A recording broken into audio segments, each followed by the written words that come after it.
Tollywood young director Prashanth Varma గురించి తెలిసిందే. వినూత్న కథనాలతో సూపర్ హీరో జానర్లో సినిమాలు చేయటంలో ప్రశాంత్ వర్మ దిట్ట. 2018లో ఆ సినిమాతో దర్శకుడిగా తన ప్రస్థానాన్ని ప్రారంభించాడు ప్రశాంత్ వర్మ. ఈ సినిమా తెలుగు సినిమా పరిశ్రమలో ఒక విభిన్న ప్రయత్నంగా గుర్తింపు పొందింది. అలాగే జాతీయ స్థాయిలో ఉత్తమ స్పెషల్ ఎఫెక్ట్స్ అవార్డులను గెలుచుకుంది. ఆ తర్వాత ప్రశాంత్ వర్మ తనదైన శైలిలో విభిన్న జానర్లలో సినిమాలను రూపొందించాడు.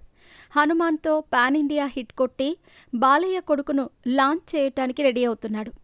ప్రశాంత్ వర్మ సినిమాటిక్ యూనివర్స్ను విస్తరిస్తూ రాబోయే సంవత్సరాల్లో సూపర్ హీరో చిత్రాలను రూపొందించే ప్రణాళికలో ఉన్నాడు. కానీ ఇప్పుడు వర్మ మళ్లీ మొదటికి వచ్చినట్టుగా సమాచారం. హనుమాన్ తర్వాత జై హనుమాన్ సీక్వెల్ ప్రకటించాడు ప్రశాంత్ వర్మ. కానీ అనుకున్న సమయానికి ఈ సినిమాలు మొదలు పెట్టలేకపోయాడు. ఈ సినిమాలో కాంతారా స్టార్ రిషబ్ శెట్టిని హనుమంతుడిగా రంగంలోకి దింపాడు. అయితే ఈ ప్రాజెక్టు ఉండగానే బాలయ్య వారసుడు మోక్షజ్ఞను లాంచ్ చేసే ఛాన్స్ కొట్టేశాడు. ఇక పూజా కార్యక్రమాలు జరుపుకొని షూటింగ్కి వెళ్లటమే లేట్ అనుకున్నారు. కానీ చివరి నిమిషంలో ఈ సినిమా ఆగిపోయింది. అసలు ఈ ప్రాజెక్టు ఉందో లేదో తెలియకుండా పోయింది. అటకెక్కినట్లుగా ఇండస్ట్రీ ఇన్సైడ్ టాక్. ఈలోపు ఏకంగా పాన్ ఇండియా స్టార్ ప్రభాస్ను లైన్లో పెట్టినట్టుగా వార్తలు వచ్చాయి. ఫోటోషూట్ కూడా జరిగిందని అన్నారు. కానీ ఇంకా దీనిపై క్లారిటీ అయితే లేదు. ప్రభాస్ ఛాన్స్ ఇచ్చినా ఇప్పట్లో పట్టాలెక్కటం కష్టం. ప్రభాస్ కమిట్ అయిన సినిమాలు పూర్తి కావాలంటే దాదాపు 2-3 ఏళ్లు వెయిట్ చేయాల్సి ఉంది. కాబట్టి ఈ ప్రాజెక్ట్ కూడా ఇప్పట్లో లేనట్టే. దీంతో మళ్లీ ప్రశాంత్ వర్మ మొదటికి వచ్చినట్టుగా సమాచారం. చివరికి హనుమాన్ సీక్వెల్ జై హనుమాన్నే నమ్ముకున్నాడట. ప్రస్తుతానికి ఈ సినిమాపైనే ఫోకస్ పెట్టాలని అనుకుంటున్నాడట. కానీ ఇంకా కొన్ని సినిమాలు లైన్లో పెట్టాడు ప్రశాంత్ వర్మ. ఆ సినిమా ప్రశాంత్ వర్మ తొలి దర్శకత్వం వహించిన చిత్రం. ఈ సినిమా ఒక సైకాలజికల్ థ్రిల్లర్గా రూపొందింది.